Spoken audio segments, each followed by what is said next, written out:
দেখুন বন্ধুরা, আমি ডিমের কারি বানাচ্ছি। তো দেখুন, এইখানে হচ্ছে 9 পিস ডিম আছে। তো ডিমগুলোতে আমি কত সুন্দর ভাজা হয়েছে দেখুন। ভাজার আগে আমি মাখিয়েছিলাম হলুদ, লঙ্কা, তেল, লঙ্কার গুঁড়ো। তো মাখালে খুব তাড়াতাড়ি এত সুন্দর ভাজা হয়ে যায়। তো এর মধ্যে দেব, তো দেখুন বন্ধুরা, কারি করার জন্য আমি ডিমটা তুলে নিয়েছি। এখন দিয়ে দেব, দেখুন কুচি, আগে দিয়ে দেবো একটা তেজপাতা, আর এখানে দিয়ে দেবো একটা শুকনো লঙ্কা। এই ডিম ভাজার তেলটাই আছে, এর মধ্যে গোটা বাড়ি দিলাম তেজপাতা আর শুকনো লঙ্কা। একটু ভাজা ভাজা হয়ে এসে গেলে আমি দিয়ে দিচ্ছি কুচানো পেঁয়াজ।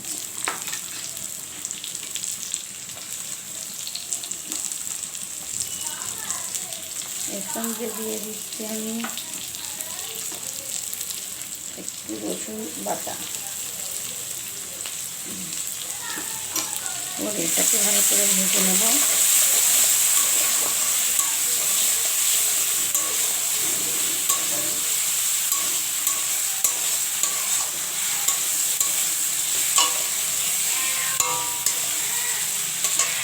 হালকা ভাজা ভাজা হয়ে গেলে আমি দিয়ে দেবো টমেটোটা। টমেটোটা এটা ভালো করে কষিয়ে নেব।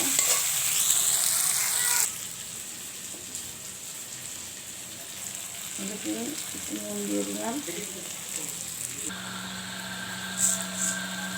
কালারের জন্য, চিনি,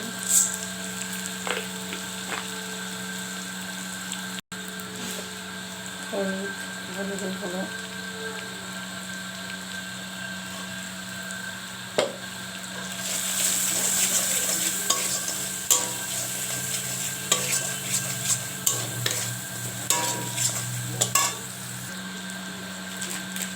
তো দিয়ে দেবো কালো লঙ্কা,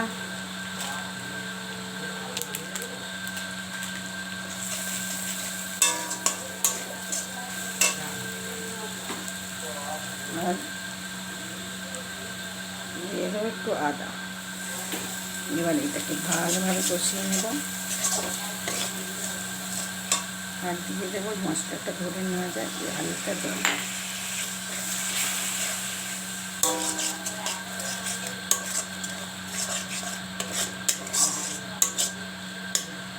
এবার আমি এর মধ্যে মশলাটার মধ্যে ডিমটা কষিয়ে নেব।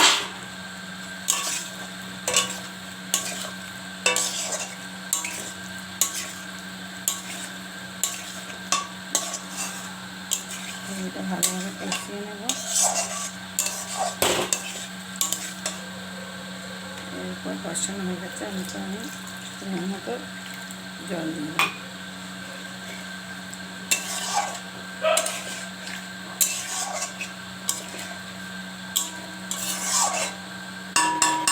দেখুন, যেহেতু আমি ডিম ভেজেছিলাম সেইটাই দিয়ে দিলাম। 4 গ্লাস পরিমাণ জল দিয়ে দিলাম। এখন আমি এটা জোর বাড়িয়ে দিলাম, ফুটে গেলেই নামিয়ে নেব। ধনেপাতা কুচি দিয়ে নামিয়ে নেব। দেখুন বন্ধুরা, আমার ডিমের কারিটা অলরেডি রেডি হয়ে গেছে। এখন আমি দিয়ে দেব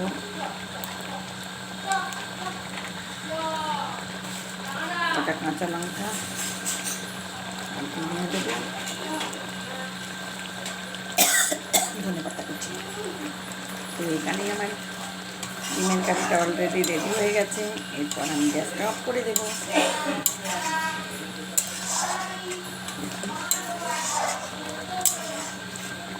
ধনেপাতাটা দিয়ে লঙ্কাটা দিয়ে 5 মিনিট থাকার পরে আমি রেডি করে নেব।